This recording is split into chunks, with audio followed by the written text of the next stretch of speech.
Call to order the meeting of the Common Council for Tuesday, December 6, 2022. Clerk? Thank you, Your Honor. We have 11 members who are in the meeting. One member is excused. Mr. Weir. Very good. Thank you, Clerk. Now please rise for the Pledge of Allegiance and remain standing for an invocation offered by Alder Grant.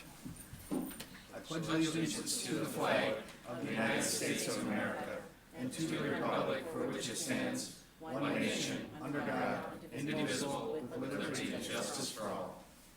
Alder Grant. I've invited Reverend Dr. Luke Farwell from First United Presbyterian Church to lead us in prayer. The floor is yours, Reverend. Thank you. It's an honor to be with you all. Let us turn to God in prayer. Let us pray. In the name of the Father, and of the Son, and of the Holy Spirit. Heavenly Father, in you we live and move and have our being. We humbly pray that you would guide us and govern us by your Spirit this evening, that in all care and occupations of our life we may not forget you, but may remember that we are ever walking in your sight.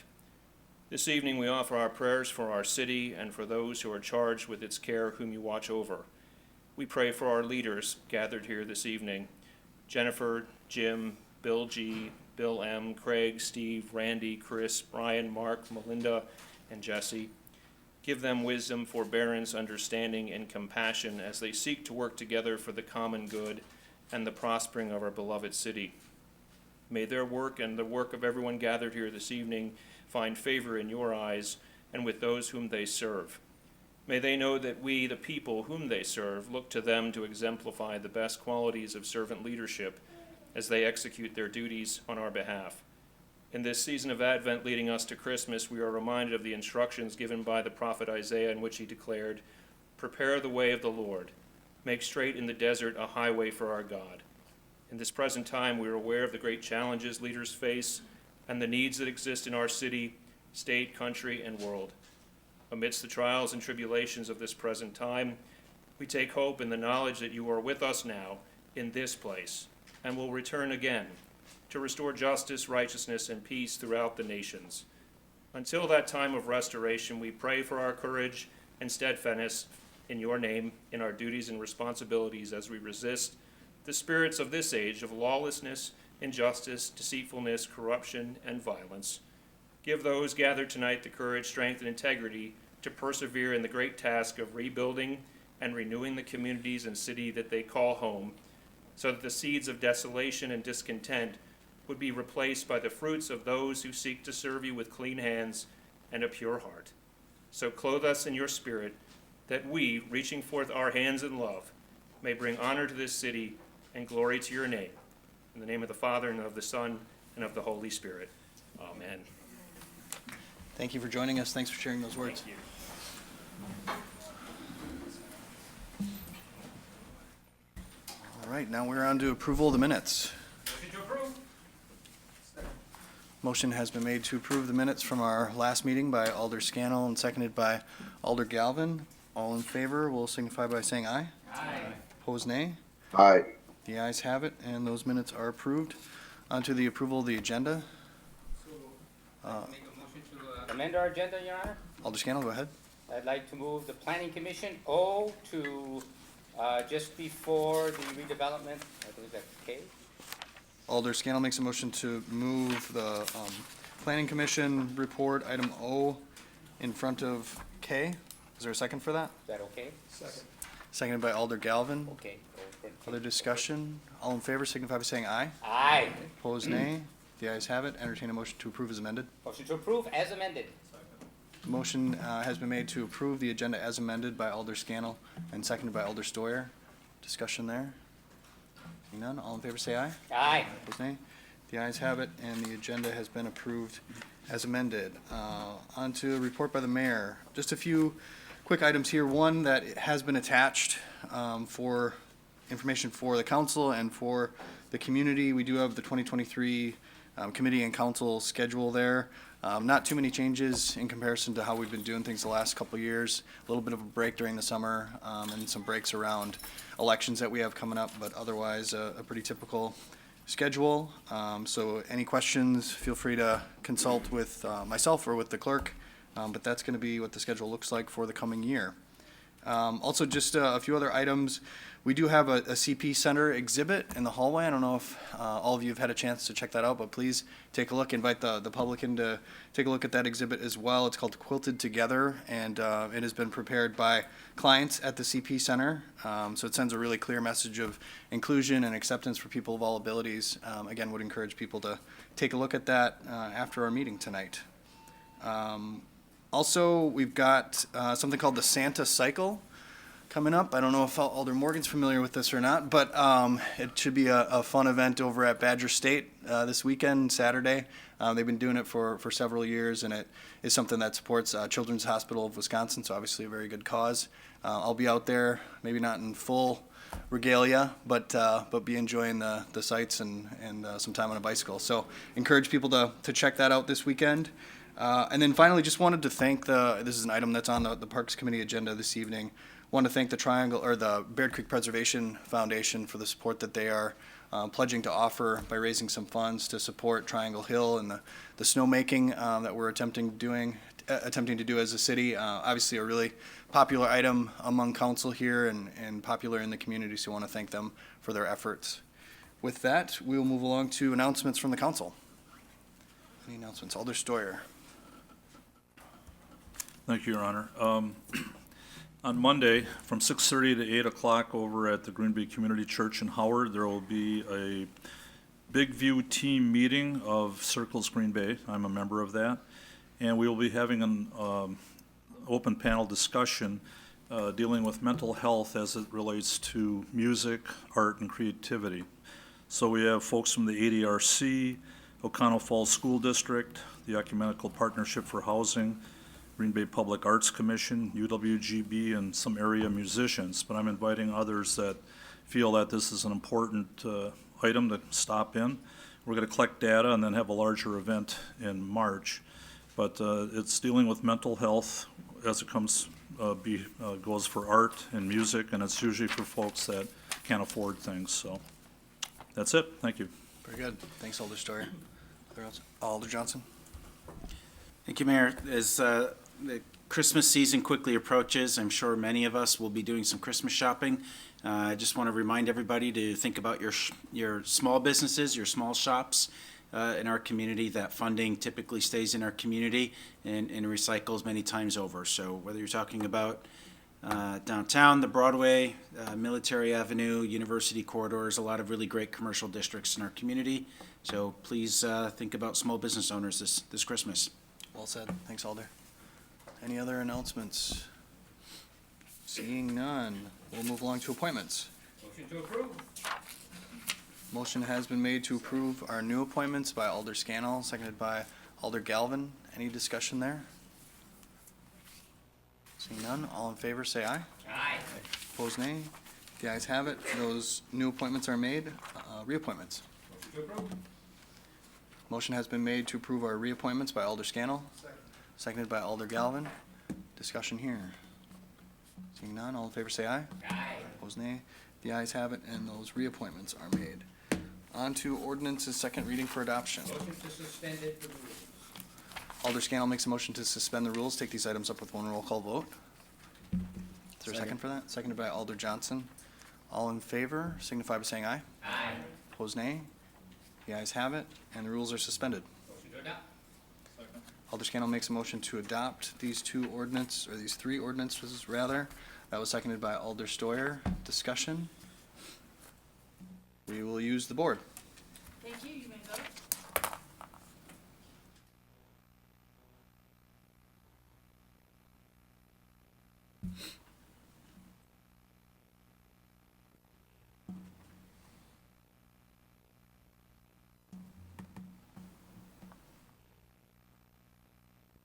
How would you like to be recorded? Yes. Ms. Grant? Yes. Now you can see. Somebody shoved the lemonade case in our office with beer to fill it up, and I had a beer in my hand on the way here. And those ordinances are adopted 11-0. Because of the amendment to the agenda, we are now on a report of the Plan Commission. Motion to approve.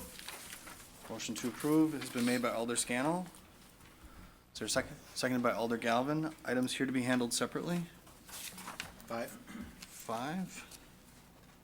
Any others? Item 5 will be handled separately. All right. Hearing none others, all in favor of approving the remainder of that report, please signify by saying aye. Aye. Opposed, nay. The ayes have it. The report has been approved with the exception of item 5. Alder Scannell makes a motion to approve item 5. Is there a second for that? Seconded by Alder Hutchison. And Alder Johnson, I believe, has the floor. Yeah, thank you, Mayor. Look, I think it's, to me, when we have really challenging community issues like this, it's important to have what's oftentimes referred to as crucial conversations. And so I first want to acknowledge and thank St. John's for a very, very valuable service that they are providing to our community. And obviously, without them, I'm not sure who would be providing that service right now in the capacity that they do. And so I'm certainly grateful for that, as I'm sure most of council is. But I think it's also important, like I said, that we have crucial conversations. And I do have a few questions, and some are specifically related to the CUP, and others, of course, which is where our conversation really needs to reside tonight. And then there are broader discussions, I think, about homelessness in our community in general. And so, because this came out of Plan Commission, I assume I would direct this to Director Steckschulte. And you know, one of my maybe concerns is look, I represent this area. Alder Scannell, you've represented it previously. Alder Galvin has some adjacent properties, and this is the piece where I'm just going to be fully transparent. There's not a week that goes by that I don't receive a phone call, if not multiple calls, from property owners and residences that are impacted by the problem. I've had calls spanning everywhere from people who are defecating on their properties. I had one property owner who had someone who drilled into their property to hang a hammock up so they could sleep. I've had phone calls from daycares who can no longer use the park in that area because they have issues of whether it's drug needles or again, just overnight camping, things of that nature. And I think, that it's the proximity of services and facilities within our downtown community. And so, we have an incredible amount of saturation, I think, downtown. And honest question, how much more can our downtown absorb, before we start to see a negative impact as it relates to economic development? I think that's a difficult question to answer. Oh, I know it is. Alder Johnson. Certainly it is, I think on the surface of it, I think at the discussion at the Plan Commission level, certainly we did point out as part of that conversation, again, related specifically to activities in the park, not necessarily at the shelter. I want to be clear about that. Is that, I think a majority of those concerns are with the park specifically. Just to be clear, I think that I want to make sure everyone understands that the way the nature of the operations go, and certainly if I misspeak, so certainly one of my staff will correct me here, is obviously this is an emergency shelter function that at 9 a.m. the next day, every day, that those residents who have participated in the services at the shelter are leave the shelter for the day and generally return in the evening. So that's part of the question in terms of what staff has been trying to evaluate for what the impacts of the overall project would be there.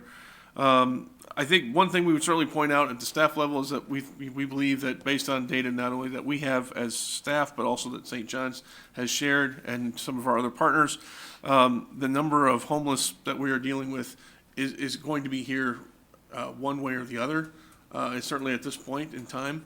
Whether or not there is capacity or access to those beds during the evening hours, there is currently a need in the community for emergency services. I don't think there was really any question on that aspect of it. I do think that The other question that I certainly know Alder Galvin has had conversations with other folks and individuals, is that as a general rule, I don't think the individuals who are participating in the shelter services and are actually taking advantage of those services are generally not the individuals who are most often causing issues in the park. I think St. John's is fairly responsible in terms of kind of tracking those individuals and certainly making sure that if there are issues and they are someone who is actively staying in the shelter, they have procedures and services in place to help deal with those folks. So it is down to the individuals who, for a variety of reasons, either cannot enter into shelter for qualification purposes, or for some reason or other have chosen not to participate in those shelter services. And then I do believe that, and this is in my very unprofessional opinion, not my area of expertise, it does seem like that is where a majority of the issues arise, is from that segment of the homeless population. For one reason or another, they are not participating in the services. So in my position, I guess, to directly answer your question, those are the folks I think that have the highest level of impact on certainly the neighborhood, and then potentially on some of the areas downtown in terms of individuals, approaching residents or visitors to downtown, sometimes, making those folks uncomfortable, right or wrong, in terms of what their interaction has been with those individuals. I think as a general rule, that hasn't been unsafe, but I think there's certainly always that possibility, depending on some individuals who may be dealing with either a mental illness of some sort or being on some sort of dependency issues in terms of drugs or alcohol. So there certainly is a concern, I think, from the business community that can cause a negative impact on their business operations. Certainly for retailers, we have heard that concern and that complaint. However, we don't think that, again, without trying to do something, simply, again, tying it back to the CUP, not providing any services still doesn't do anything to alleviate the problem. In terms of, I'd make a point that I think Alder Galvin actually responded very well to my comment at Plan Commission, that we have ordinances in place right now that would allow us to go in and remove individuals from St. John's Park. We have an ordinance in place that allows us to do that right now. However, what we don't have is some place to send those individuals. So by simply chasing them out of the park, you're simply just redistributing maybe the problem or the concern to other places in the community that may not have been dealing with it previously. So that, I think, is first and foremost was staff's main concern in looking at this issue. And until we have a good answer for that, it's difficult to really say what the overall impact could end up being without, the main problem is we're not having that ability to do that. So just tying it back to the CUP question, it's our understanding that by providing those additional shelters, that is not necessarily making the problem worse. We think it's probably going to most likely help the issue, but there is always that percentage of individuals who, for one reason or another, cannot participate in that shelter system, and I think that's where our primary concern is as staff right now. Okay, yeah, and I appreciate that explanation, that response, and I want to be clear that by no means am I suggesting that this cannot be a service. That would be, that's just not an option, right? So, but I do think that maybe there are some discussion points. Like I said, what part of it's crucial conversation, and that's a community-wide dialogue. It's not directed at anybody. It's not directed at any organization. And part of it is maybe a couple of modifications to this, and part of it's just maybe helping us just spark some conversation moving forward. And so if I were to, you mentioned right now that, of course, these folks are, they're housed overnight and then they're released in the morning. Right now, that capacity is 84, right? And so if that number switches to 140 and it's up to capacity, I mean, that's 140 individuals being released every day into that neighborhood, which is already experiencing a high volume of complaints. And I obtained a copy of, police reports that shows the number of calls for not only the shelter, but the church and the park. And we've seen a very dramatic spike in the number of calls. And I appreciate, the comment that, the park is maybe perhaps the source of a lot of those, and certainly they are higher. But I think it would be hard to refute that people are in that park because of its proximity to the shelter. And when I look at the conditional use requirements, one of the points here is the establishment, maintenance, or operation of the conditional use will not be detrimental to or endanger the public health, safety, or general welfare. And I think that there's certainly, again, a critical conversation that can be had there. And then secondly, the establishment of the conditional use will not impede the normal and orderly development and improvement of the surrounding property for uses permitted in the district. And I think that that is happening, right? We are impeding that right now. I've had those calls. I've had folks call me and say, I can't get tenants.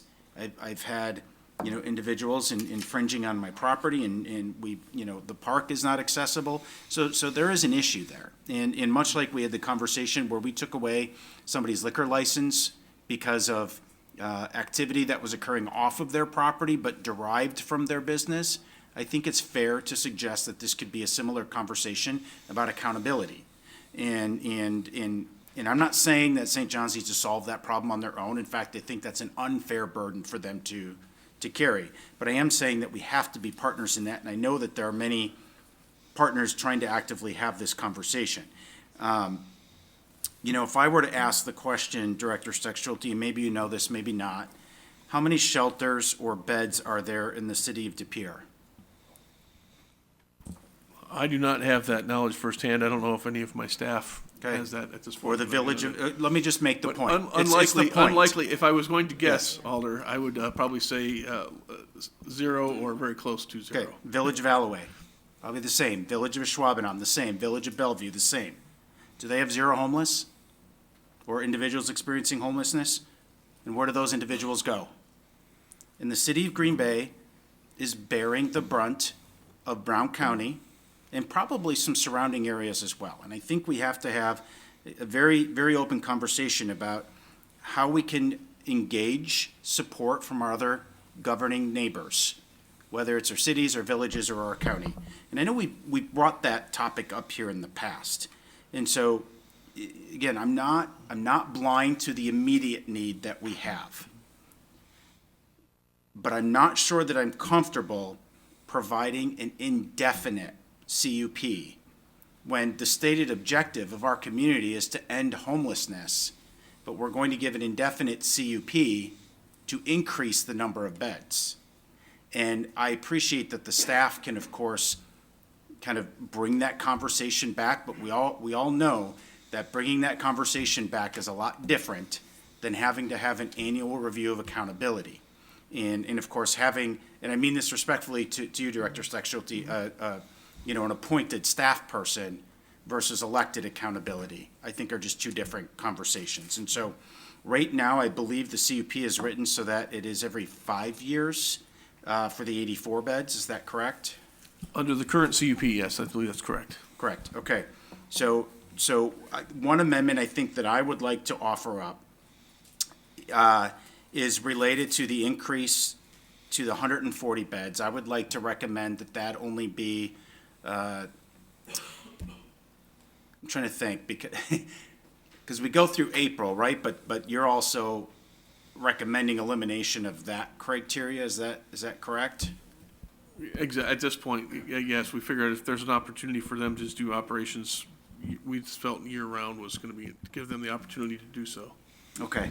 I mean, essentially what I would like to do, I'm going to propose an amendment that that the CUP that goes from 84 to 140, so that increase, that be a 9-month CUP, because that puts it before this body then prior to next winter, so that we can have one of those conversations again that says, how are things going? Let's check in, let's see what problems there were, what solutions or resources are required for us to continue to be of service and solve the problem, but also address some of the needs and concerns that the neighbors have. So that is an amendment. Is there a second for that amendment? Seconded by Alder Campbell. Alder Johnson? Anything? No, nothing additional. Okay. On the amendment, Alder Ecken, I believe we do have someone from St. John's present here. Oh, is there someone here? Sorry, Yes. okay, I didn't realize that. So I don't know if we'd like to open the, Yeah, I would, yeah. Okay. Make a motion to open the floor. Yeah, Alder Ecken second makes that. a motion to open the floor, seconded by Alder Johnson. All in favor, say aye. Aye. Aye. Opposed, nay. The ayes have it. Sir, if you'd like to approach the podium for us. Sure. Just kind of give us an overview maybe of operations currently and respond to some of the things that Alder Johnson had highlighted. You bet. First of all, my name is Rob Frazier. I'm the Associate Executive Director at St. John's Homeless Shelter. And I so much appreciate, Neil, your input. You were spot on. Everything that you said was exactly the way that it is. So first and foremost, the reason for the cup is kind of a twofold thing. We've been in a 5-year cycle. Our cup at 84 has just been renewed. So it was going to be for another year is when it was coming up. We just did one for our women's shelter. So what Mr. Buck and myself had decided to do was just combine the two so that they come, concurrently at the same time. So as him and I discussed, the idea of 140 is not that we have 140 homeless guests on a nightly basis. I want to make that perfectly clear. That is not anywhere close to the numbers that we have, okay? The reason that we are approaching the 140 mark is now we have the construction, the improvements, all the things that we've poured many, many dollars into the building. We now have the ability to serve that many guests.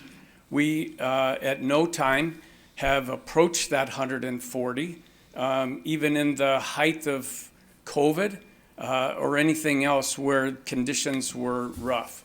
So I just want to make sure that we're all on the same page. This is not to say that we're doing this because of the fact that we have this many more needs.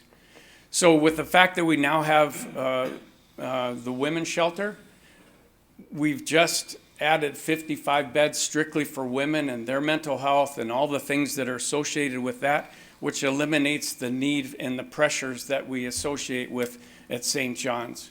So we're not at a capacity issue. We've never been at a capacity issue. And all we, even if there was one more homeless person, we would still invite them in, okay?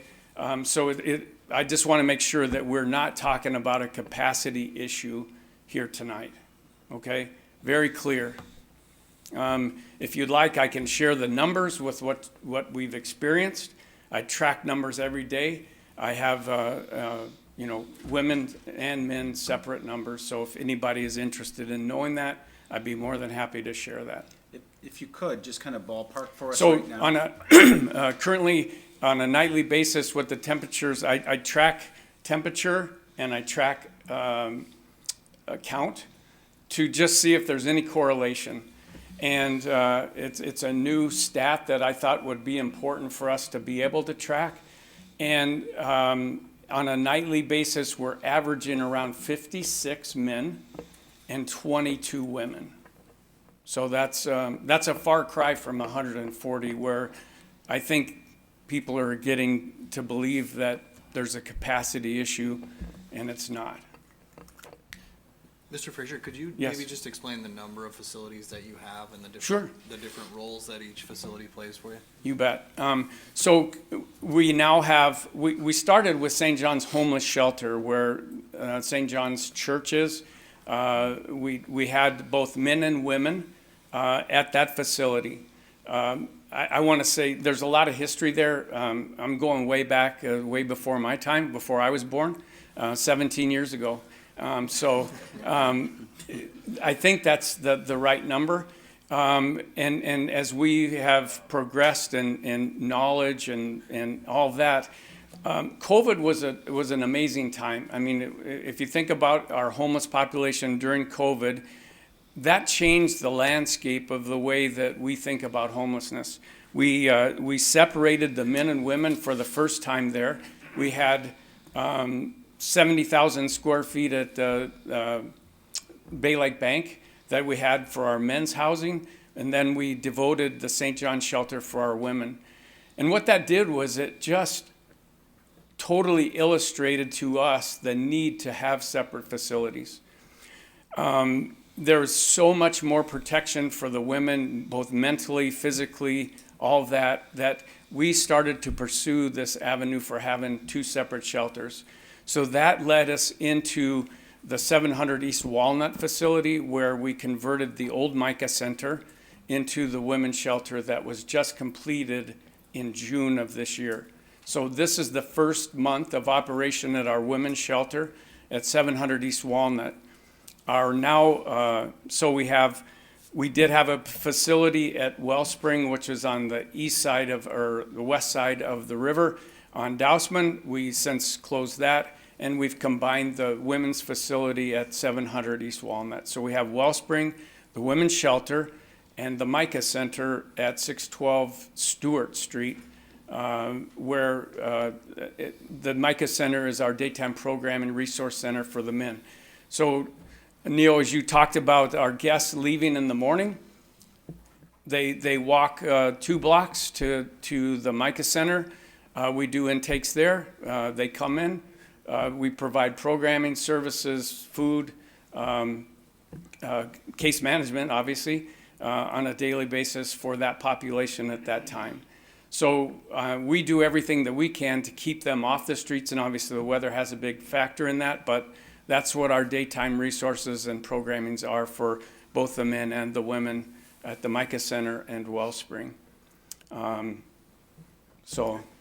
Thanks for the overview. Alder Johnson? Yeah, thank you for being here. I didn't realize you were with St. John's, and obviously appreciate the service you're doing, as I mentioned before. One of the things I think sometimes we struggle with as policymakers is we don't always have the data. And so I appreciate you sharing that, because that was a question that I had. And so when you look at the 56 men, 22 women is your average. One thing that, as I've often said, I don't think most people really necessarily care about what's going on inside the walls, right? You're providing your service. That's not what's impacting the neighborhood. It's the people that are outside of the wall. And if those individuals are the ones that are maybe, not able to be accepted into the facility, do you have a sense of how many people that you turn away because they can't be accepted for any reason? Okay, yes. So let me address the situation in the park. Every one of those people are eligible for our shelter services. They choose not to, for various reasons. They don't want to follow rules. They don't want to be, conform to the policies that we have, and so they choose not to.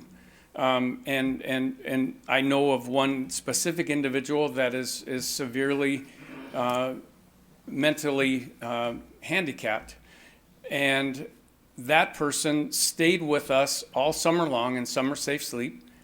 And when we asked her to move to the women's shelter, that just, it was beyond her comprehension that we would ask her to move.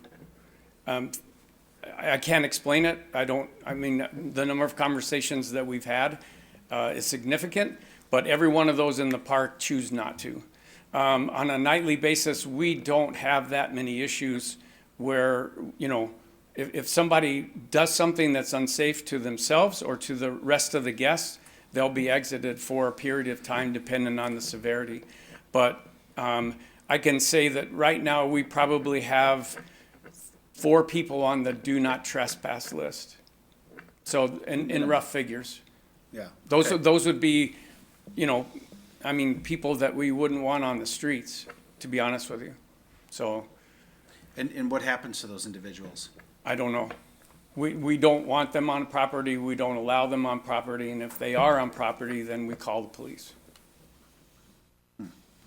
Okay. So you can only imagine the amount, the scrutiny, the things that we have to do to come to that decision, because obviously we have a very compassionate heart for those that are out on the street, and we don't want to see that. And that's why we don't have a capacity issue.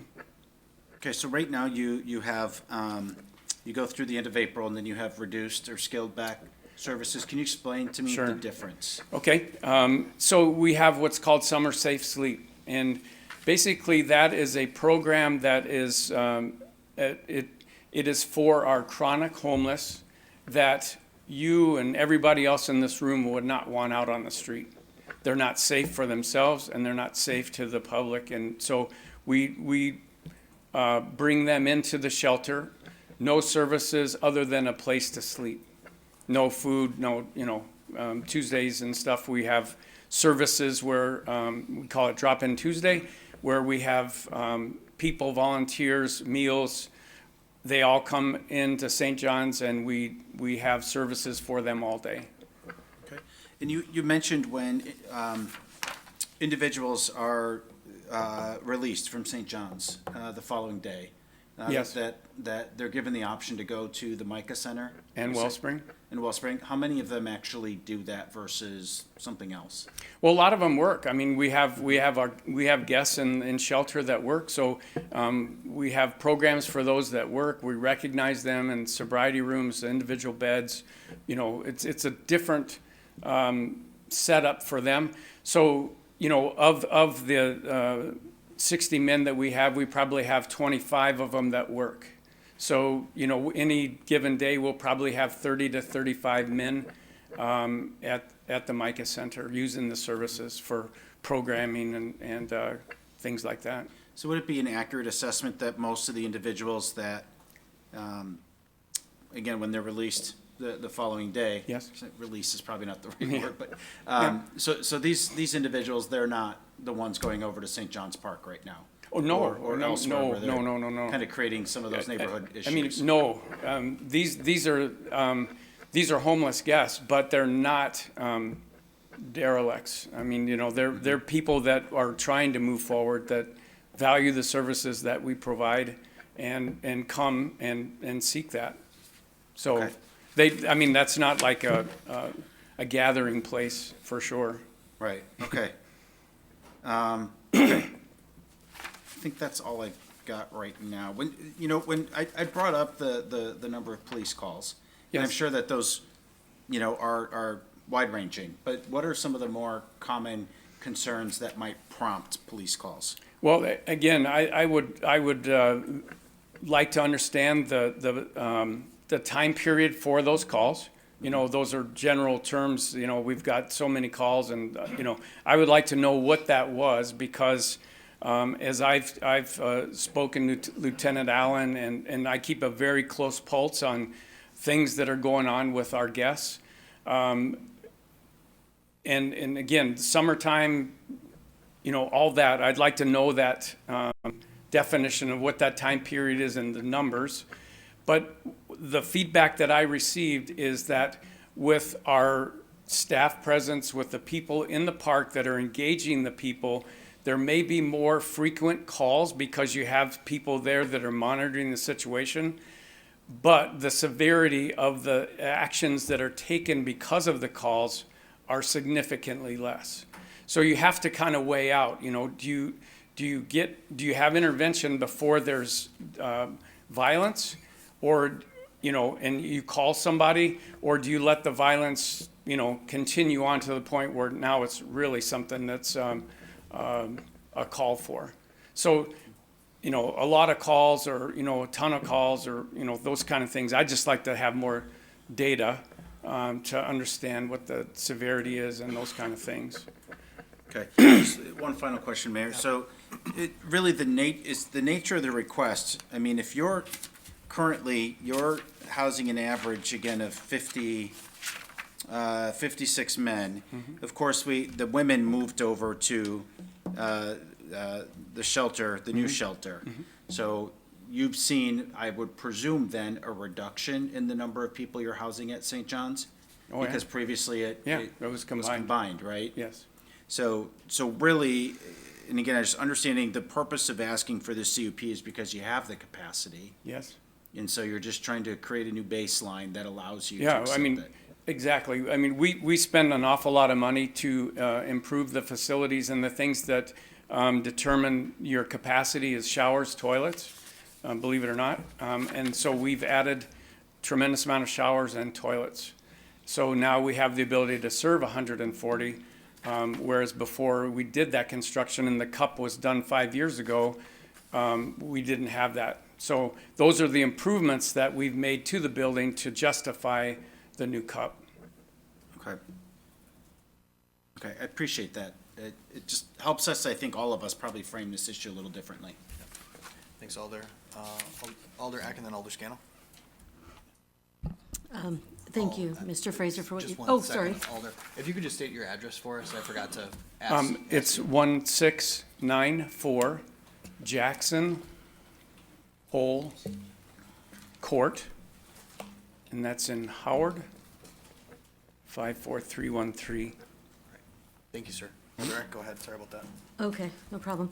Thank you, Mr. Fraser, for what you're doing, and for coming to speak with us. I have a couple questions, and what I'm wondering is, and it kind of goes to what Elder Johnson was referring to, where are the residents coming from?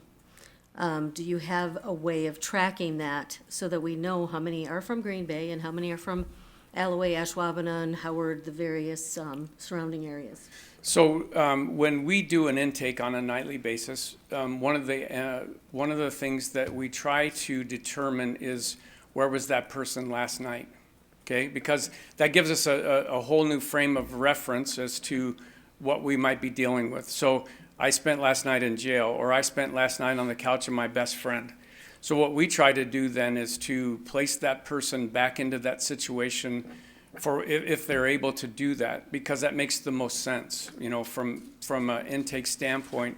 That makes the most sense to bring them back to the situation. If it's a violent situation or you know things like that, we don't want to do that. So the address that we keep track of is where they were, and that's part of the entry. But we don't keep data, and it's not required by any of the,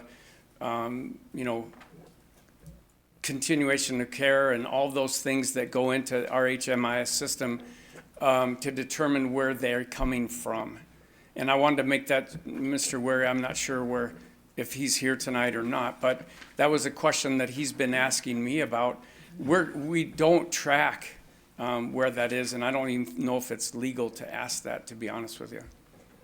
Okay, because I know I read an article where even people from Shawano County are being brought in and dropped off on the corner. So, that was something that I just feel like, again, it's kind of sharing the burden. Sure. If you will. Can I just add something to Yeah. that? So, in the years past, when Nate Allen was our liaison, he was very involved with that. And it was one of the things that, whenever we got somebody from Ashano or from Oconto or, from wherever, Lieutenant Allen was on the phone and he was talking to them as to, what are you thinking? Why are you doing that? That's not our burden. That's, So he was always in communication with that. And, this summer and things like that, I have not experienced that or heard that. That was a mantra that was in years past. So I can tell you current events, I have not experienced that situation where, they're dropping them off at the front door. Okay, thank you. Mm-hmm. And then I just wanted to clarify, I was understanding that Director Steck-Schulte was saying that it's extending into the summer, or is that only referring to your, a place to sleep during the summer? Yeah, so our CUP is for a seasonal shelter from 1 November to 30 April. That's the season that, whenever the CUP was originally designed for, we're not asking for a 12-month-a-year shelter. That's not what we're asking for. We're just strictly looking at the bed capacity as it stands. So we'll remain a 6-month shelter from 1 November to 30 April. We'll provide the services for those that are chronic because we feel that's a need in the city and we want to be a part of the solution. But we're not asking for a 12 year-round shelter. Is that for both the Micah Center and the? We have no sleeping at the Micah Center. Oh, okay. So we're 365 at Wellspring and at the Micah Center. So there's no bedding or anything, that's not overnight or anything there. So the women's shelter, that's at 700 East Walnut? Correct. That's not during the summer either? No. Okay. So is that something that, maybe this isn't the time to talk about it, would that be something you would consider extending? there are so many things that go into making St. John's a, 365-day shelter, and I'm not in a position to be able to even come close to answering that question right now. It's obviously a board of directors level kind of a question, and there's a lot of stuff that goes into that, staffing, money, we don't take HUD funds, we don't take any government funds, we're all privately donating. The generosity of the people in the city is basically what funds St. John's. So there's a whole can of worms that I can't answer that. Okay, thank you. And I do have more questions for staff once we close the floor. Sounds good. Thank you. Alder Scannell, then Galvin, then Stoyer. Yes, thank you. And I want to appreciate, I've been an alder for 8 years now and been very involved from the get-go. And St. John's services and programming over those 8 years has just been improving leaps and bounds. And I really appreciate what you're doing. Thank you. I do have, is the Micah Center open on the weekends? Not on the weekend. Okay, that's what I had heard. Is that due to staffing? Primarily, yes. Would you be willing to work with other organizations to come in and help staff that, to keep that open? We're in the process of talking about that, and we're in the process of talking about it. Again, it's one of those things that may be a little above my pay grade. Okay. And as I've said, not only St. John's programming, but I think especially more recently, I've seen some improvements in the entire organizations that are dealing with homelessness. And I'm wondering if you could speak to that. As do you see more coordination from an organizational point of view? Do you see improvements in how we're, as a community, handling homelessness? I'd like to, off the record, thank these two back there. They're pretty incredible. And I don't know if you guys want to say anything or not, but Lydia has done an amazing job with the blueprint for homelessness and, bringing all of the organizations together. I think sometimes the public thinks that we're in competition for our homeless guests. And what Lydia has done is made it so that we're working towards, congruence and transparency, and, we're here to solve the problem. We're not, this isn't rocket science. We're here to solve a problem, and Lydia is doing the best that she can to try and drive that. So last year, 2 years ago, I would say that that's probably, we weren't a very viable organization. We may be separate organizations providing different services, and that's the beauty of this, is that we all, every one of us has a different shelter or a different way to skin the cat, and we're really coming together, and it's not competition. It's truly a blended effort to get everybody on the same page, and it's all about communication. It's all about sharing the vision and the mission, and so I feel very, very good to answer your question. Okay. I have no further questions, but I'll have more to say on this later. Appreciate those comments. I would just say that it's very much on the record, what you had said, not off the record. So, so we're all taking note of that. Alder Galvin. Thank you. Thank you, Your Honor. Mr. Frazier and I go way back. I coached his daughter for many years and watched her grow up to be quite a exceptional young lady. So, Rob, I'm concerned about, as Alder Johnson talked about, the few individuals that are creating havoc in and around St. John's. And not when St. John's is open, but obviously when St. John's is closed. And like you explained, 56 men, 22 women, but you've got roughly 30-some men that are actually employed and just cannot get the money together to get their own place. And, I mean, we all know how that's involved. It's, 1 month down, 1 month in advance, security deposit. I remember there was a gentleman that Nate Allen, Lieutenant Allen, identified when I showed him a photo that one of my neighbors gave me, complaining. He said, well, this guy's working. He works a night shift and part of an afternoon shift. And he sleeps in the park during the summer because there's nowhere else for him to go. So there's a lot of good going on as it relates to homelessness. And I just want to narrow it down to the ones that are causing the havoc. So looking at these numbers here, we're probably talking about, what, 20 to 40 individuals roughly, depending upon the day of the week, that are causing the most problems. And they're the ones that I've always called the resistant homeless. Like you explained, they have mental health issues, they have AODA issues, usually a lot of times working in combination with each other. And this is what the public see when they're driving through our downtown, Exactly.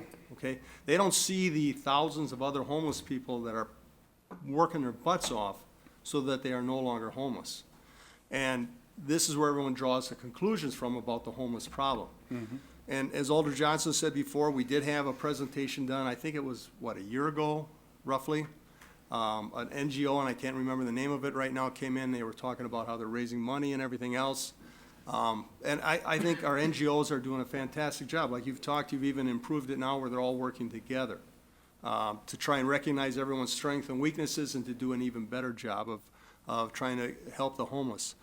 What I'm talking about and what I found from my work and what I see happening here when I've been out with officers doing outreach, it's mental health.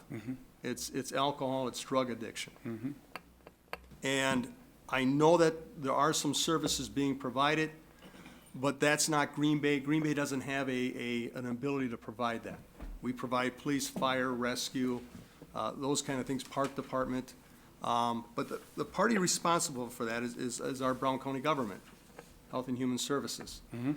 And if you had one druther, would that be more mental health care for these individuals? If we could provide mental health services for 90% of our guests, that would be amazing. We have a very good relationship with NEW Community Shelter. We have, they're very, very busy as well. They come in, they provide services on a weekly basis for us. And again, it's the ability to build the relationships to help a person understand that they need the help. And that's what we're in the process of doing every day of the week, pretty much. But is that a weak link? Yes, it is, by all means. AODA and mental health are extremely lacking in our community. All right, thank you. If we had that, do you think the complaints and the problems related to that would go down within our community? That people would see less of the people sleeping in the park and things like that? Boy, if I could answer that, I'd probably be an Oneida or something, I don't know. Yes. I would love to think so. And, if you think about what's happened over the years with mental health and where it is today as opposed to where it was 20 years ago, that's a big transition. It used to be out of sight, out of mind in a mental institution, so that, those people that were there now are out on the street. So those are the things, those are the type of people that we're serving. I would like to think that, yeah, we should be able to help them, but I don't know if it would, given the current state of our, clinical psychologists, our mental health, I would really like to think that it would make a difference, but not the way that it's set up right now. Right. What your staff relates to as it relates to police calls for service, would you say a lot of those are mental health related? Yes, 90%. It's very rare that there's not something that triggers an individual to be either violent or, just lose their temper or, do something that you and I would consider irrational. Okay. All right, that's all I have. Again, like it's been said before, I can't tell you how much I appreciate what you've done for our community, for our society, what you continue to do. I am impressed with what I'm hearing here today about the numbers and how you want to work your system. that you really, right now, you can only handle 6 months a year and information like that. It's good for us to all have. Thank you so much. I would also, I would love to have any one of you, all of you, come and allow me the opportunity to show you what we do. Because what I think you guys, not you guys, but what people see is the park. And that is not what we are about, what we do, our facilities. And I would absolutely love to provide you guys with a chance to see what we do and talk to the guests, interact with them, serve a meal, do whatever. I would be your liaison to bring you in. Again, when I was on the job, I was impressed. You guys Yep. got a hold of a veteran, you'd get them up north, to, Iron Mountain. You'd get them down to Appleton. I mean, you'd get them where the veterans could get better help than they could here. You look for people that, like what you said before, they came from other communities, and you would do everything you could to get them back in those communities where they have connections Exactly. and the ability to do better. So, thank you. Thank you. Thanks, Alder Galvin. Real quick before we go to Alder Steuer, just related to Alder Galvin's line of questioning, was curious if you are familiar with the individual with the county who is tasked with doing outreach within the homeless community to those who are suffering from mental health issues or AODA issues. Do you partner with them? With New Community Shelter, Seth is his name. And I don't know Seth's last name, but he, So there's a county employee who has that job in particular. Are you yeah, familiar with him? I don't know. We primarily have a very good partnership with New Community and their facilities and sharing resources there. Okay, but you're not familiar with any county No. employee who, okay, that's good to know. Alder Steuer. Thank you, Your Honor. Rob, I'm gonna. Oops. Is One that sec. on? There you go. Okay. Thank you, Your Honor. Rob, I'd like to echo what Alder Galvin said too. I've known you for a number of years as well. In fact, we attended church together for a long time, and you have a big heart for the community. So we appreciate that. I just have a couple, just clarifications here. Some of the alders have already asked the questions that I had needed answers for. 700 East Walnut, that is what is that again, as far as the address for, is that Wellspring or for Micah? Nope, that's the address for Wellspring and the women's shelter. So they're, it's one and the they're, same? yeah, so Okay. half of the building during the day is used as Wellspring for daytime programming, and then Okay. at 5 o'clock, the back half of the building opens up for shelter. Right. Just real quickly, back in 2013, Alder Burnett and I, and then later on, Alder Scannell were involved in Homeless Coalition Task Force, and we were looking to get a resource center on board, and eventually the Catholic Church stepped up and got the Micah Center. So that's a challenge. We've had that for many, many years.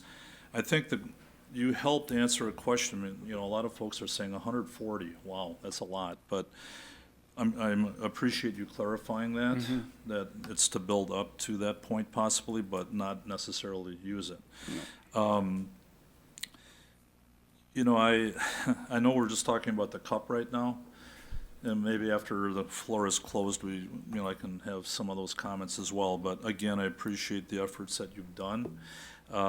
Again, this is the cup, it's not talking about the park per se, but the issue is that there are things that are happening at the park and out in the community, even though it's out of your hands somewhat, it's still an issue that we have to deal with. So, Green Bay is about 46% of the population of Brown County, but yet the 95% of everything falls into Green Bay.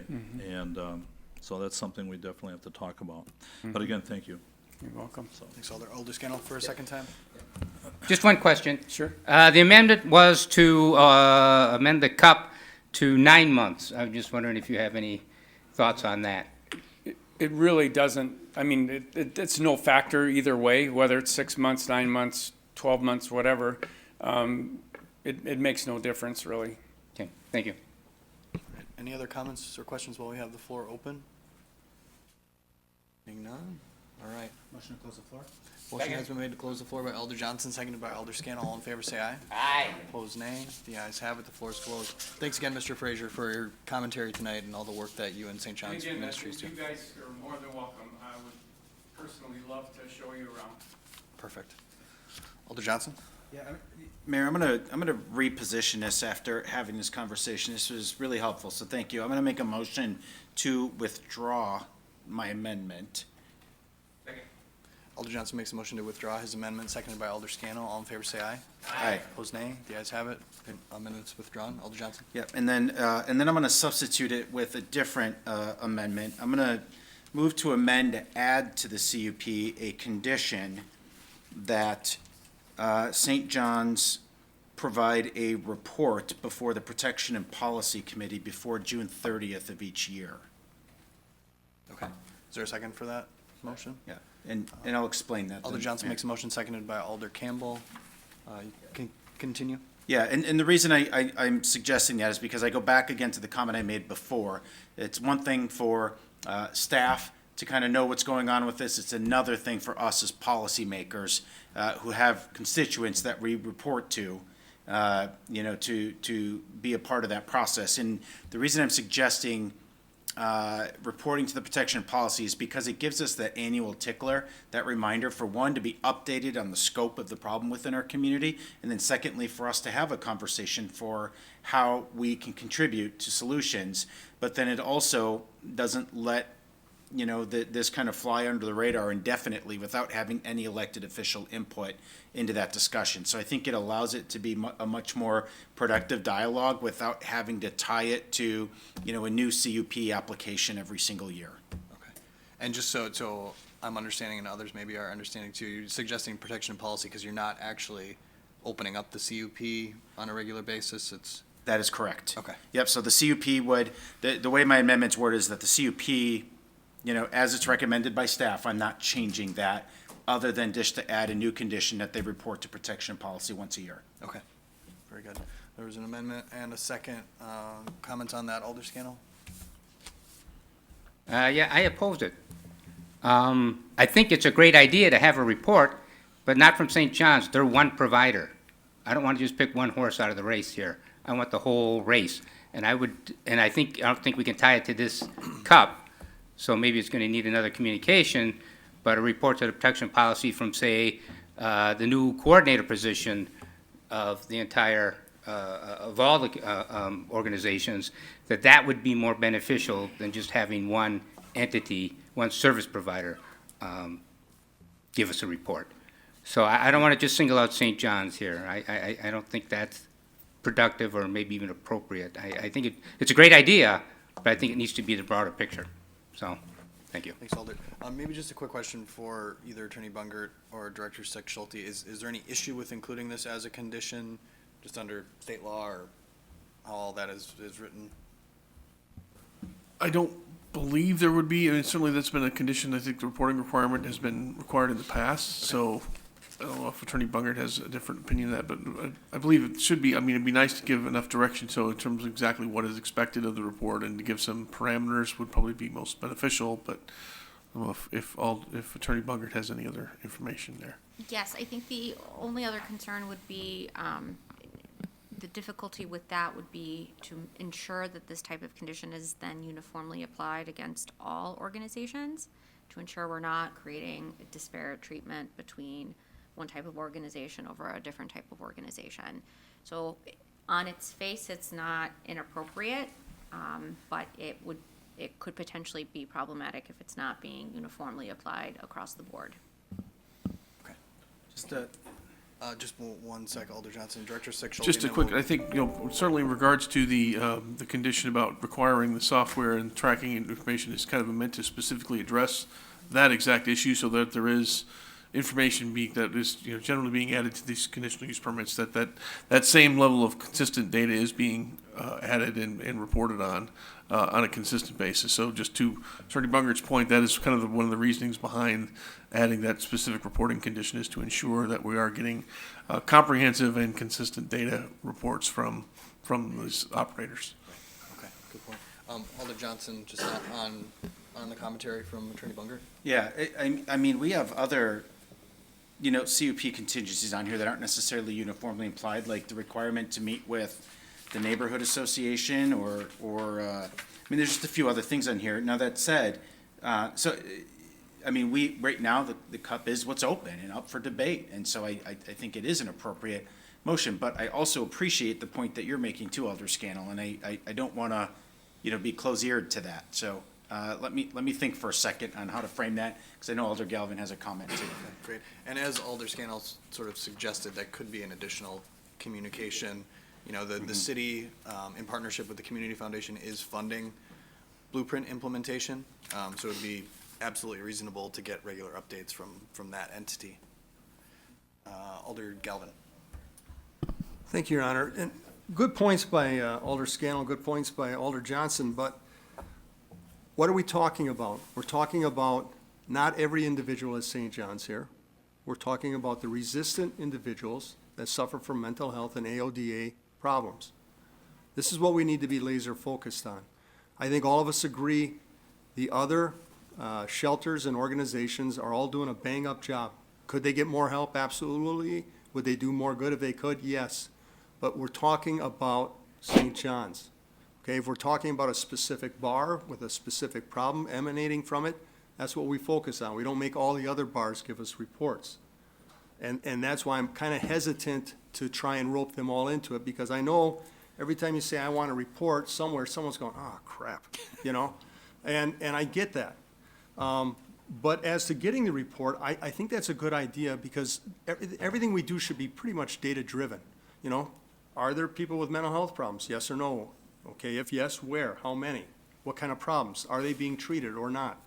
And so if we're going to be doing tracking based on St. John's, information from St. John's, we should collate that with other information from police, fire, municipal court, the hospitals, and see exactly what these individuals are doing to our city. You know, there was that famous book that was done a long time ago called The $1 Million Man. They tracked one homeless person in a community, and he cost that community $1 million in care.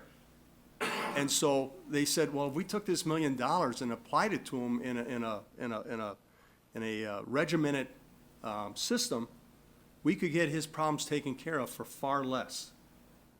And so if we're going to do this, I think if we're going to have a report done, I think it needs to be better coordinated amongst many different organizations. And I'm not sure how we go about doing that, but I think if we're going to have a report, that's the way we should look at having it done. Thank you. Okay, thanks, Alder. Alder Eck. Okay, so I think that it makes sense. We're specifically talking about this, and so saying, you know, asking for a report makes sense because we are having problems in this area. So I agree with a specific report about this area. But I do want to ask, so Director Stuck-Schulte, you said that there is an ordinance right now in place, and considering we are not at full capacity in the homeless shelters, I feel like I would like to see more of that implemented in that area. Am I correct? You said that there is an ordinance as far as keeping people from sleeping in that park, correct? I certainly defer to Director Ditchite or the chief, but I believe there are restrictions on overnight camping essentially in those public park areas. So there are essentially enforceable rules on the books.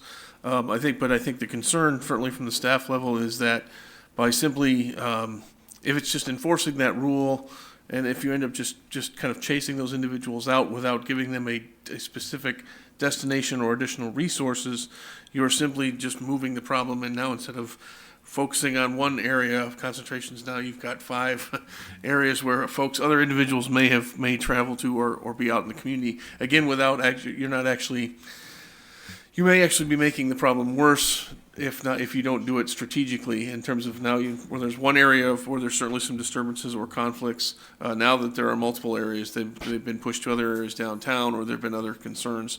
So I think I'm making an assumption on that, but that's probably why there hasn't been a very aggressive enforcement of that particular ordinance, because at least from a service standpoint and oversight, at least keeping an eye on what's going on in the park has been a little bit more efficient use of city resources than trying to identify, essentially spreading the problem out over a larger area and causing additional concerns. Let's go to Chief Davis, just to explain that with some more context. Chief? Sure, I think it's a combination of issues that make it challenging to deal with a situation like we have in St. John's Park. You know, obviously there needs to be coordination with the Parks Department because they're the property owner. So that, and you know, that's a pretty easy conversation for the director and I to have.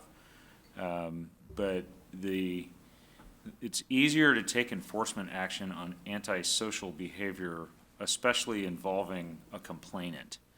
When you start to get into nuisance activities like drinking in public and those kind of things, with the court backlog that we've all experienced since COVID, the return on investment on that enforcement activity, especially for the last couple years, has not been very high. Obviously, our resources are stretched very thin. There are certainly more things I think we could be doing, but I would just really recommend that we coordinate those efforts along with parks and with our community partners. And really, I mean, Director Steckschulte right. If you don't have a place to tell people to go, it's really hard to move them out of public spaces, even when they're misusing those public spaces sometimes. Director Ditchite, and then back to Alderich. And I just wanted to point out one additional thought is that when we approach these individuals and talk to them in the parks, we can't force them to go into these shelters. We can offer that as a solution, but we can't force them to go there. So the concern, I think Director Steckschulte said it perfectly. We have the ordinances in place to prevent people from camping in the parks, but the issue is not just dispersing these individuals to other parks throughout the community, but they could go into private property and sleep in people's parking lots or behind their buildings, which would cause an even bigger issue than just leaving them at St. John's, so. Alderich? Okay, well, I had gone to an open house at the police department, and they had mentioned that the shelters are not at full capacity, so I'm definitely not suggesting let's push them out somewhere to another park. I'm saying let's do what we can to encourage them to use those facilities. And I mean, I get it, I know that there's issues, but if we have an ordinance and we can enforce it and encourage them to go to the places, like the shelters that are, again, not at full capacity. And my understanding from when I was at the open houses, a lot of it is they don't want to follow the rules at the facilities. Mm-hmm. And just so people are aware, whenever this has come up internally, my directive as the executive organization has been to enforce our ordinances compassionately. So that is the directive. At the same time, police, as we all understand, have discretion in the work that they do. So how that directive is implemented is really up to our chief and our officers on the ground. Chief Davis? And one important thing to remember is most of the sanctions for violations of ordinances are fines. You don't get jail time for ordinance violations, and this is a population that isn't going to have the ability to pay fines. And that's why when you get into criminal activity, sometimes there's more that we can do, because then you can get that person in front of a judge. You can try and get them into one of our specialty treatment courts in Brown County. But for the kind of garden variety, public order nuisance type activity, we don't have sanctions that are very effective at impacting behavior in this sort of service resistant subpopulation of a much larger group. Thanks, Chief.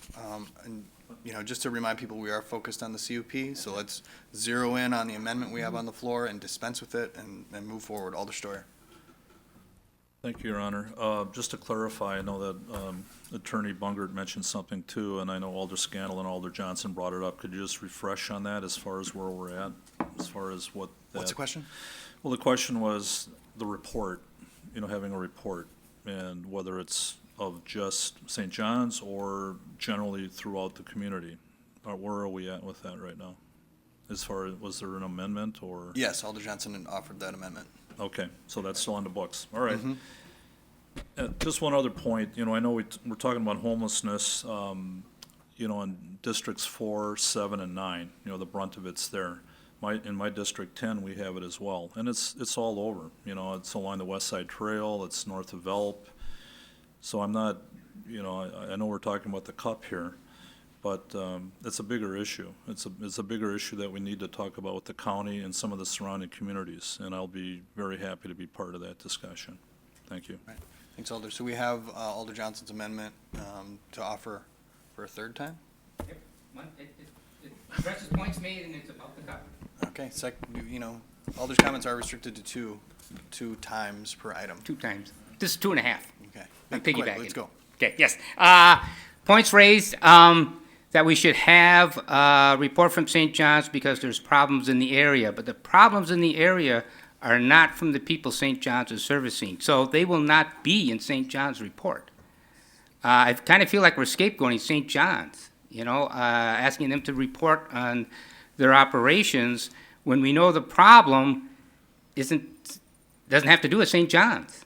So that's why I would prefer that we get a more comprehensive report than just from one provider. I'm not concerned with St. John's. I don't feel like I need a report from St. John's any more than I need a report from New Community or Golden House or any of the other service providers. But to try and focus on this group who I think of more as a default homeless than a resistance, but we can talk about that another time. That's getting a little off task. And as far as, anything we can do with the ordinance, everything is being done with the ordinance. The police are trying, everyone is trying to encourage people to use shelter. So it's not from a lack of effort from the police or anybody else. You have a population that has errors in thinking due to mental health and ODA issues. And that's why I say it's by default. They're not really choosing homelessness. They're just falling into it because they can't make decisions. Their capacity to do so, to make a healthy decision, just isn't there. So it's a very difficult population to work with, and I think we need to focus on that. And there is, I'm working with some groups that are, there are, again, this is off task, but there are some solutions being worked on. But that's not the topic here, so I won't go into all those. But I think for the cup, I still don't see a need for a report.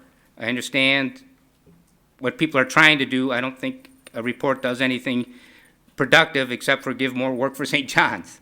It doesn't do what we want, which is to get a more comprehensive view of our homeless situation, and in particular, what are we doing, what can we do for our most difficult homeless population. Thank you.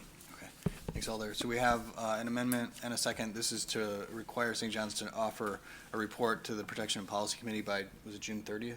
Correct. So we have a second for that. All in favor will signify by saying aye. Aye. Opposed, nay? Nay. The ayes appear to have it. Alder Brunette, just on that real quick. Mayor, I just wanted to abstain from the votes. I have a conflict of interest through employment. Okay, thank you, Alder. So that amendment has adopted. I think Alder Hutchison might have an amendment for us. I do. I'm on the Plan Commission, so I get this fun stuff. But there's a need to make a technical procedural amendment and add the words, "This CUP supersedes and replaces all prior CUPs authorizing shelter operations at 411 St. John's Street." Okay, so Alder Hutchison makes that amendment. Is there a second? Seconded by Alder Scannell. Any discussion on that? Seeing none, all in favor say aye. Aye. Opposed, nay? The ayes have it. That amendment is adopted. Alder Brunette abstains on that vote. Any other comments? Alder Johnson? So, Alder Scannell, I appreciate the point you were making on that last amendment, and I just wanted to offer up, the reason why I still think it was important to have it in there is because I do think we ought to have another communication. that looks at this holistically, and when St. John's does come present to protection policy, I think it can be a combined effort and meet that test. But if that policy doesn't pass this body, where we have Blueprint or a conglomerate come forward, then that requirement is still in there, and that's why I wanted to leave that. And I think it's important for us to continue this conversation, because it's outside of the scope of the CUP, but I would like to talk with Chief a little bit more, about kind of the enforcement of rules. I think there's a strong opportunity to do that yet. But I do have one final question, I think, for Director Steck-Schulte, and it's related to inspection. Because the architect's report came back and said, hey, there's enough showers in the facility for, I believe it was 96 people, but the CUP is asking for capacity of 140. Could you please speak to that? My understanding is that there is essentially that is a building code issue. So I think it's simply a matter of, at least for this initial phase, that's what the current would be. They'd be allowed to meet that. There would probably be some additional improvements that would be required to meet that. I believe one of the conditions is that it has to be pass final inspection of building code in order for that to be in effect. So I think there probably be some last additional improvements that would be needed in order to allow them to go to the 140. Okay. It was just, to me, a very obvious conflict in those two data points, so I just wanted to have you speak to that. Yeah, just a zoning, I guess a difference of zoning versus the building code. So in this case, so the zoning would allow for it, but as a condition that the facility would actually meet building code. Okay, very good. Thank you. Thanks, Alder. So I'd entertain a motion to approve as amended at this point. So moved. Alder Johnson makes that motion, and was seconded by Alder Galvin. Further discussion on that? Seeing none, all in favor say aye. Aye. Opposed, nay. The ayes have it. And Alder Brunette, again, abstains on that. Thank you, Mr. Frazier. Appreciate you being here. On to the report of the Redevelopment Authority. Want to approve? Alder Johnson makes a motion to approve the report of the Redevelopment Authority from November 8, 2022. That was seconded by Alder Galvin. Any discussion? Seeing none, all in favor say aye. Aye. Opposed, nay. The ayes have it. That report has been approved. On to INS. To approve? Motion to approve made by Alder Johnson, seconded by Alder Scannell. Items here to be handled separately. Hearing none, all in favor of approving that report, signify by saying aye. Aye. Opposed, nay. The ayes have it, and the report has been approved. Protection and policy. Motion to approve made by Alder Scannell. Seconded by Alder Galvin. Items here to be handled separately. Hearing none, all in favor signify by saying aye. Aye. Opposed, nay. The ayes have it. That report has been approved. Protection Policy Committee granting operator licenses. Motion to approve made by Alder Scannell, seconded by Alder Stoyer. Any names to be handled separately or any abstentions? Seeing none, all in favor say aye. Aye. Opposed, nay. The ayes have it. The report has been approved. We have dispensed with the Plan Commission. On to Finance. Motion to approve made by Alder Scannell, seconded by Alder Johnson. Items here to be handled separately. Item 10. Any others? Item 10 will be handled separately. Hearing none others, all in favor of the remainder of that report, signify by saying aye. Aye. Opposed, nay. The ayes have it. The report has been approved with the exception of item 10. Motion to approve. Second. Alder Scannell makes a motion to approve, seconded by Alder Johnson, and that item was pulled by Alder Grant. You have the floor. After reviewing the report that we received from Ms. House, I felt it was important to discuss the process going forward. Two of the categories that are designated at this point are over budget. I would like to keep lost revenue as its own category, but combine the remaining four categories and look at the proposals individually, which ones will make the biggest impact on our community. I believe reviewing this now prior to staff bringing us the proposals will allow us to work more efficiently. To amend the existing categories will take approximately 2 months start to finish. If we wait to do this, we could be holding up a project that we agree on just to start this process over. I understand what the previous council was trying to accomplish by spreading out the funds, and I think we have done a good job doing that. Priorities and goals may have changed from a year ago. I think it's important that we don't limit our community needs to categories that are not required of us. Thanks, Alder. Additional comments on this item? I need to get to the item here, sorry. Alder Johnson, did you have something? Yeah, and I guess was there an actual motion then with that? So I think Alder Scannell's motion was to approve. Right, I meant for Alder Grant. Oh, what? I mean, I think what she had stated is what the original communication was, so my interpretation was that approval was the motion, but Alder Grant, is that not the So, case? yeah, what I would like to see is the lost revenue staying separate. So at this point, looking at the report from Ms. House, the remaining amount's about 5.8 million. If we take off the lost revenue, that leaves about 4.2, I'm saying that backwards, I apologize. And that 4.2 would just be looked at as one category. We would not have the 4 individual categories within that. Alder Johnson? Yeah, I'm just maybe looking to staff, 4.2 million, that's all that's left? No, I think that's taking into account the items that have been referred, assuming that those have all been approved, which they have not been. I think that's the math we're talking about there. So what amount, Director Ellenbecker, if you have it, what amount has not been approved? And maybe while you're looking that up, Director Ellenbecker, the reason I'm asking, I think it's important for us to know, is this council previously had directed, broader community input on this, so that way it wasn't 12 individuals making a decision. We I think it was over 1,000, 1,500 or so? North of 700 for sure. So, I mean, but we gathered that public input to help us kind of guide the priorities of the community as a whole, and not, again, just 12 individuals, but, and that's just a little bit of background for those that are new. That's kind of why we did it that way. We wanted to get some broad input. But I am curious to know, again, what amount is just unallocated? Yes, per the email that was sent out on Friday by Susan House, the total budget was 22.5. It was allocated, there's a total of 16,691 that was approved, and that does leave them remaining balance of $5.8 million. And then there are a total of $8.2 million worth of refer to staffs. So that would put us over the categories, but there, at this point, budget less approved gives us 5.8 remaining in total. Okay, so that is the total, and that includes the lost revenue?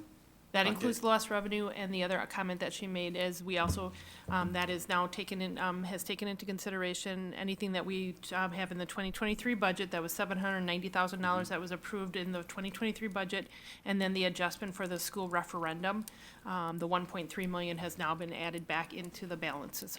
And how much is, of that 5.8, how much is lost revenue versus other buckets? Out of the 5.8, 1.5 is capital, lost revenue. Okay, and then I would just offer this up broadly for any department head to respond to, because I just always want to be sensitive to maybe the work that's going on behind the scenes. We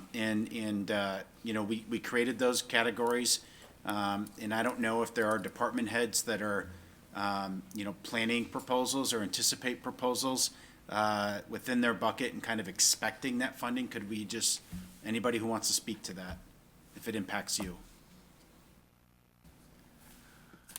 Yeah, I mean, I would just say generally, people within our departments are working on the referrals right now. I'm not aware of anything that hasn't been contemplated by this body at this point. But if there are thoughts, it'd be a good time to raise them. Director Steck-Schulte, if you wanted to. Just, I think a number of the remaining unallocated ones were certainly referred to our department. We have been actively evaluating, what the best way to kind of implement those programs have been in anticipation of bringing them back for consideration. I think that's pretty far ranging in terms of several, either tourism-related items, arts-related items, housing-related items. I think there's a stormwater grant in there that our department may be involved in. So there are a number of programs still kind of being vetted in terms of, in anticipation of bringing those back to this body. So just wanted to let folks know. Yeah, great. And then Director Ditchide, I believe, you've been working on one and have been in communication with Alder Campbell on that one. Yeah, so I recently submitted an application, I know it hasn't gone before this board yet, to kind of reevaluate the Fireland Park project and kind of look at a broader picture for funding more park projects throughout the entire city versus just Farland Park. So when those buckets were first allocated, I don't think that there was much information as far as whether or not park projects could be funded when those buckets were set up. But since then, we've determined that, yes, a lot of park projects are eligible. And so I've submitted an application for $1 million for ARPA funding for various park projects throughout the city, Farland Park being one of them. And you'll be seeing that at the next Finance Committee where we discuss ARPA projects. Alder Johnson, any response to that, or? No, I'm just in information gathering mode right now. Absolutely. Alder Eck? Okay, so I just wanted to clarify, based on what Alder Johnson just said, that my understanding is the deadline has passed for any submissions, and that right now it's all the referral back. There's no deadline. Well, I thought there was a deadline for the submissions on ARPA. No, there's never been any kind of hard deadline. That was something that we operated with to deal with all the requests that we had coming in. But Okay. there's no, the council has not adopted any hard deadlines on this stuff. Okay, and then as far as the refer back to staff, when is that gonna come back to us? Does anybody have any thoughts on Like that? Director Ditchite had said, that the target really is for, I think it's December 13th meeting of our Finance Committee. And then full discussion for that last meeting of our council of this year, so December 20th. Okay, thank you for the clarification. Just a point of Yeah, Alder information, that Johnson. Mayor, it's hypothetically, if there were an amendment made tonight that were to combine the buckets, though, that would, correct me if I'm wrong, but it'd be prudent then to move that Finance Committee discussion down the road, right? Yeah, I think that's fair to say. Okay. Alder Hutchison, then Alder Grant. Just a question. I see, for example, the stormwater, green infrastructure, climate resilience. There's total remaining of $770,000, which seems to jive with the exact amount that was referred to staff.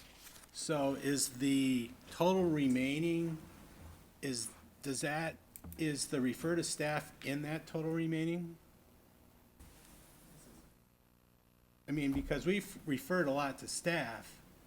So if it is, then we really don't have $5 million left if we assume refer to staff is gonna be approved. Know what I'm saying? Yeah, at this point, out of that 5.8, there's no assumptions that the referred to staff are gonna be approved. As we were going through all the buckets, there was a question for more dollars for the stormwater. When they were referring things to staff, at one point I had said, oh, with that dollar amount, it's gonna take you over your remaining, over your total. So at that point, during that meeting, we decided to bring back, scale back one of the items, which would equal out exactly to that 770. So that was one of the buckets that we had 3 items, it's pretty close, let's just bring one item back, make it even if they all would be approved. And so then that one would be, use up that balance in full. Okay, so the 5.8 million includes the projects referred to staff. I guess that's, It does not. There's 5.8 million that is remaining balance. However, there is right now $8.2 million worth of items that were referred to staff. oh, But within this category, there are sufficient funds. Correct. Right. That would be, if those 3 items were approved, that would zero out that bucket or that category. okay, got it.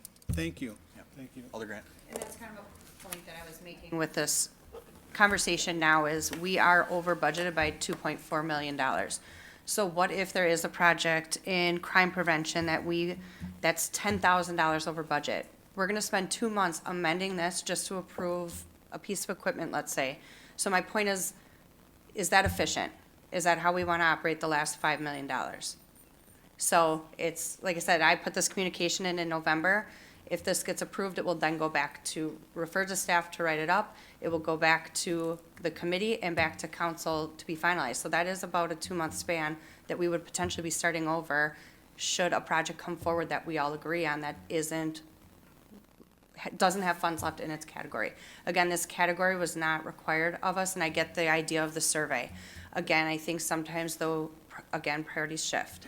We are seeing different interests coming forward, especially with stormwater management and things like that. So I'm just saying, it's a new, updated way to listen to our residents. They will hear all these proposals, they can come and speak to them. when they come back to us from staff. It's just we will be in a position to be more flexible with those funds and be proactive in that sense, so. Thanks, Alder. Any additional comments? I do think we need a clearer motion, probably. I think what Alder Grant had stated is not really well reflected in this, so we might want to entertain a more clear motion. Alder Campbell? Oh, I thought you were looking to say something. Alder Brunette? Well, I would offer a motion, as I think I understand the intent, and I think I have a motion that most could agree with, but I'd make a motion to refer to staff to amend the existing resolution to bring forward during the next discussion of ARPA allocation request to create two categories. One would be capital needs and organizational priorities for the total remaining of $1.543480 million, and the rest would be under a lump sum general fund. Okay. Thanks, Alder. Is there a second for that? Seconded by Alder Grant. Discussion on that motion? Alder Brunette first? Yeah, I mean, I agree with Alder Grant. It just allows us flexibility. I mean, it allows us, if there are some funds or some requests that come back from staff and maybe we allocate or want to allocate more dollars to a certain project, that this will allow us to do that without any concern about fitting them in under a certain allocation. So I think it's pretty basic, and it just allows staff to work on this resolution to bring to us at the same time that we're going to consider the ARPA request. Okay, thanks, Alder. Alder Stoyer? No, I agree with that. We'll just leave it at that. Okay, Alder Eck? I just want a clarification on why the separation out of the 1.5 million, or I believe, or whatever you said, just so I understand that. Flexibility, Well, rather than putting it all in just lost revenue? Capital needs and organization is fixed. Oh, So that's okay, the okay. most that we can do under federal law. Okay. So that's why you can't do anything with that one. Okay, thanks for the And that one's clarification. unrestricted. Got it, thank you. There we go. Any other questions or comments on Alder Brunette's motion? Alder Campbell? Sorry, not on the motion. Just on the discussions that Ms. Director Deschait and I had. It was a 2-hour conversation about my project, and I could see that he's working hard to create a better plan. He figured out a different way to allocate it into the 2024 budget. At the last step of it, he divided it into 2 different steps. And he added 5 other proposals to the amount of money that originally was requested, that we already cut in half.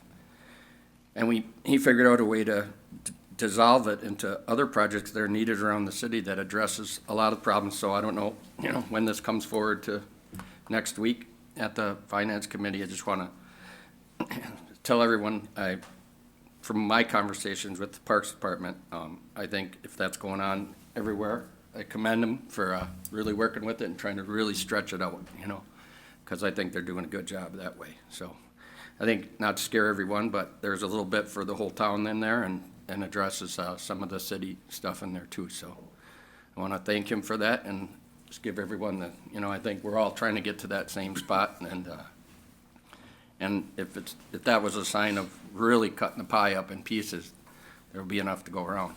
Hopefully it all works out that way for everyone. Okay. Thanks for the comments, Alder. Any other comments on the motion? Alder Johnson?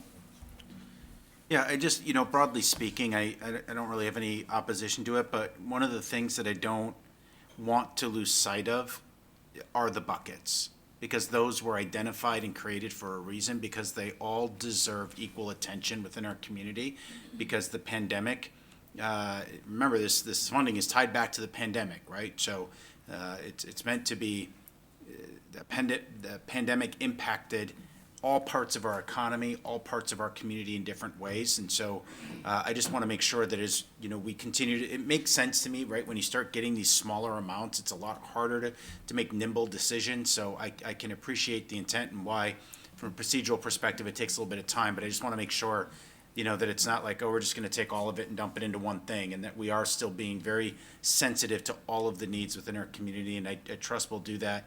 And then, Mayor, I don't think this has to be part of the motion, but just that staff, depending on the outcome of this vote, staff would react appropriately with the timing of when this falls into the Finance Committee agenda. So that way we're not having to debate something, for example, that we really are premature to take action on. Yep. So, Okay, okay. that's all very well said. Any other comments on the motion? Seeing none, all in favor signify by saying aye. Aye. Opposed, nay. The ayes have it, and that motion has been approved. On to the report of the Park Committee. Motion to approve? Motion has been made by Alder Scannell to approve the report of the Park Committee from November 30, 2022, and seconded by Alder Stoyer. Any items here to be handled separately? 3? Item 3. Item 3 will be handled separately. Hearing none others, all in favor of approving the remainder of that report, signify by saying aye. Aye. Opposed, nay. The ayes have it. The report has been approved with the exception of item 3.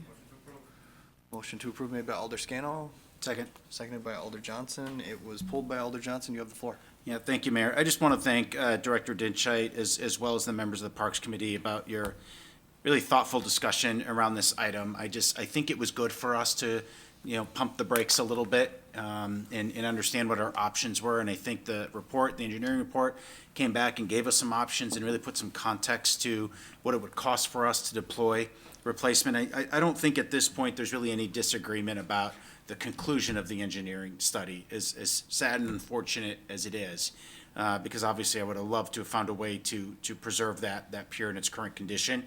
But given the amount of money that it would take to fix it, I get it. It doesn't make sense. However, I do want to just maybe add, I'll make this motion as an amendment. I'll explain first. So for those not familiar with that stretch, of course, where the pier is located, that land is owned, I believe, by the DNR, isn't it? Either way, it's public access, whether it's RDA, city, DNR, who knows? But there is a lot of other waterfront access along that strip that I think it would be short-sighted of us to just say, you know what, we're gonna take out the pier and eventually bring back a proposal to replace in kind or a substitute without taking a look at how we create better water access for the public as a whole. And so, very simple, it's just to add, a move to amend this to additionally direct Director Steck Schulte, as the Executive Director of the Redevelopment Authority, to inquire about possible actions of parcel 16-1-A, 15-168-B, and 15-168-A, and report as appropriate to a future RDA meeting. Okay, Alder Johnson makes a motion. Is there seconded by Alder Scannell? Discussion on that? This pier has no pier. Maybe we can all agree on that. Discussion on this, Alder Burnett? Yeah, thank you. Obviously, I think the motion is a no-brainer. It's a good one. And it allows us to continue the discussion about allowing residents in that area and visitors to access the water in that particular area. And we have to start this discussion somewhere. And it kind of reduces the sting a little bit of us voting to remove the pier. And now residents, I would assume, are thinking, what now? Like, you're just gonna remove it and do nothing. So I support the motion fully. And it's a difficult decision, let's be real. Removing that pier, that's a big part of our history, but it's not safe. And we went through the process to determine as such. And so we just need to keep this on our radar, and this helps accomplish that. Thanks, Alder. And technically, this is an amendment, is that? Yeah, I would just kind of like add a rider to the back end of that. Okay, sounds good. recommendation. Alder Campbell?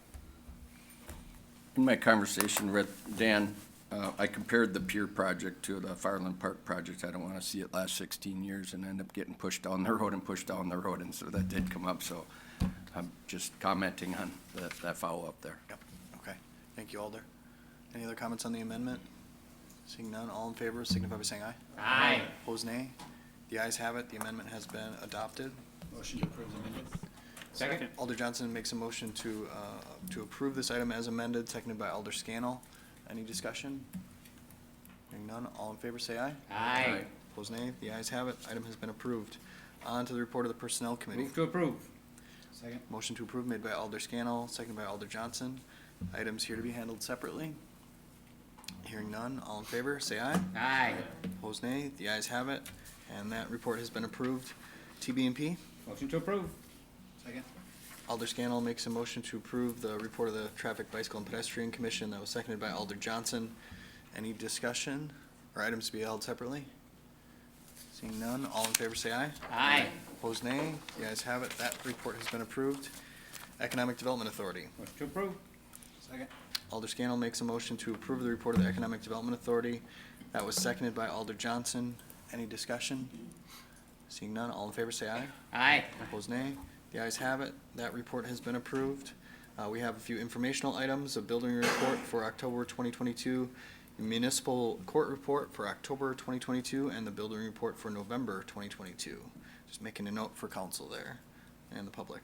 Do we On need to- to receive and place on file? We or- do not. No, okay, good. Yeah, we renamed that from receive and place on file to informational, Ah, because there is no need for that now I'm motion. informed. Yes. On to resolutions. Mayor, point of order. Yes, Alder Johnson. Admittedly, this has always stumped me, and I always just stumble through it. When we make an amendment to the primary agenda item, so in this case, the St. John's CUP, and it flows over into resolutions, do we have to pull the resolution and make the amendment there, or does that automatically carry through? I believe we have to make that amendment here. Attorney Bungert? Correct. So you would have to repeat the amendment so that the amendment at the, it's two separate actions. Okay, in which case then I would pull item Yes. 4. Okay, so I would entertain a motion to suspend the rules. Except for for every resolution except number 4. Okay. Alder Scannell Second. makes a motion to suspend the rules, take up all these resolutions with one roll call vote, with the exception of item 4. That was seconded by Alder Johnson. All in favor signify by saying aye. Aye. Opposed, nay. The ayes have it. The rules are suspended. Motion to approve it. Alder Scannell makes a motion to approve all of those resolutions with the exception of item 4. Second. Seconded by Alder Johnson. Discussion. We will use the board. And again, these are all the resolutions with the exception of item 4. Thank you. You may vote.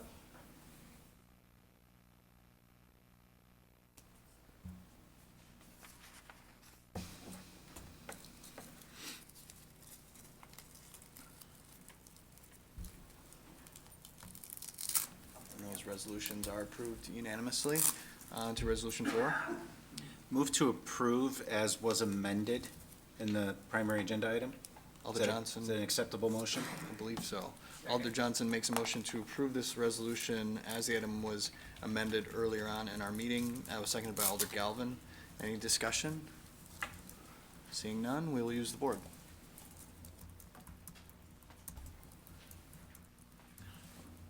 Thank you. You may vote.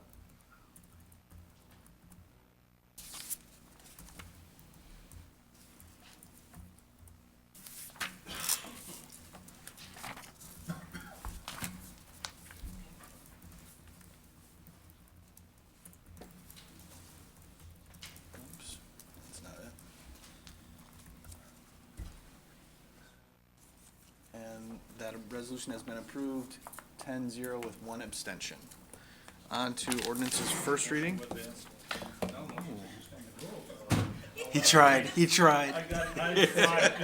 Alder Scannell makes a motion to suspend the rules. And take up Second. these ordinances with one roll call vote, seconded by Alder Johnson. All in favor, say aye. Opposed, nay. The ayes have it.